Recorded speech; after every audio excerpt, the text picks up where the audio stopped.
Bonjour à tous, on se retrouve pour le Prix de Paris 2025, direction l'hippodrome de Paris-Vincennes, dernier gros quintet de chevaudage du meeting d'hiver 2024-2025. On est jeudi midi, j'ai eu les partants, il y a toujours 14 partants pour le Prix d'Amérique et ça fait plaisir. On like, on fait péter le bouton des likes pour ce beau Prix de Paris, il y a quasiment aucune rayure au papier. Je laisse le message qui a été mis sur la vidéo de samedi, c'est sympa de la part de Moussa. Vous allez retrouver aussi les résultats de la même vidéo que samedi, donc c'est normal, hein, au fur et à mesure des jours, je réactualise les résultats.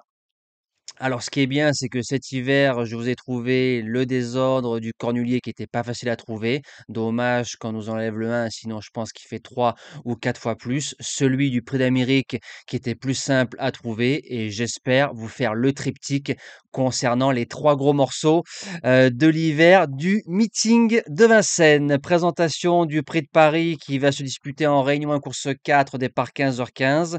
2 tours de piste. Tactiquement, faut jouer les drivers dans cette course-là. Voilà, ça c'est mon humble avis. Maintenant, c'est un beau plateau, 14 partants, que le meilleur gagne, tout simplement. C'est parti. Base gagnante, le numéro 10, Jumba de Guèze. Elle a gagné toute la route dans le Cornulier. Ce qui est bien, c'est que la deuxième a fait un récital dans le prix de l'Île-de-France, qu'on a touché un objectif dans le Cornulier et dans le prix de l'Île-de-France, une certaine Inadurib. Elle a déjà gagné semi-classique à l'attelage. Elle retrouve JMB. Facile à driver. Alors, les plus, c'est facile à driver, trotteuse et JMB, parce que tactiquement, JMB, c'est l'un, voire le meilleur driver au monde. Maintenant, le moins, c'est qu'elle va affronter les vieux pour la première fois. Mais je me dis qu'avec un bon parcours et une Jumba de Guèze à 100%, elle peut gagner. En deuxième base, le 13 Hussard du Landré. Je sais qu'il y a beaucoup d'abonnés et de membres qui adorent le fils de Bird Parker. C'est un cheval qui a fait quatrième en 2023. Il a gagné l'année dernière. Il va devant. Il est dur. Johan en tire la quintessence. Il est bon cinquième du Prix d'Amérique. Hussard bien drivé. Il ne doit pas sortir des trois au papier. Pour les chances, le numéro 3, Iroise de la Noé. En début de carrière, je la savais bonne, voire très bonne, avant sa blessure. C'est une jument qui a fait un récital dans le Prix de Belgique, qui a été très forte dans la finale du GNT.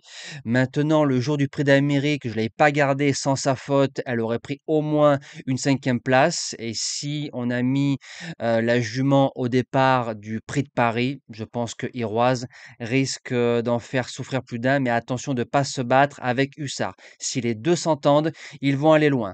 En quatrième position, le 8 Hits de la Maker. Il a rendu 25 mètres dans la finale du GNT à une certaine Iroise de la Noé. Maintenant, Iroise s'était battu avec un certain Hibiscusman toute la route. Donc ça comporte un peu des excuses. Derrière, on n'a pas vu le vrai Hits dans le Belgique, malgré un mauvais parcours. S'il est à 100% avec Raffin qu'il connaît sur le bout des doigts, il ne doit pas sortir des 5. En cinquième position, le 12 Inmarosa. Alors, c'est une jument qui a peu couru, entre guillemets, cet hiver. On a fait feu que dans le Prix de France.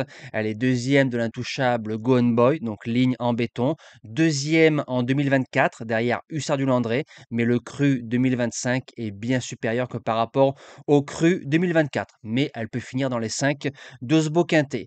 En sixième position, le numéro 11, Josh Power. Depuis le mois de juillet, le cheval est sur la brèche. Il a gagné Critérium, il a gagné le prix du Bourbonnais. Il est quatrième du Prix d'Amérique. Certaines personnes le voyaient gagner le Prix d'Amérique, mais il est inférieur largement face à des chevaux comme Idao Tiar et Gone Boy. Maintenant, Sébastien Arnaud a retrouvé les pistes en France après sa blessure. Pour les places, j'achète. En septième position, le 4 Hip Hop au fort. J'ai fait une place à ce trotteur-là parce que je pense qu'il a encore de beaux restes. Je ne sais pas si on va retrouver le vrai Hip qu'on a connu il y a un an ou 2 ans. Maintenant, la distance va l'avantager. On a dû préparer ça avec soin. Gagner, j'y crois pas trop, mais pour être 3, 4, 5, c'est possible. Et je termine avec le numéro 9, Ideal Lignerie. C'est le troisième larron de la finale du GNT X Iroise. Ligne gagnante, surtout que cinquième, c'est un certain Inaudit Lupin. Maintenant, son prix de Paris, son prix d'Amérique et son prix de France sont plutôt corrects. Voilà, il n'a pas la marge pour faire le tour des autres.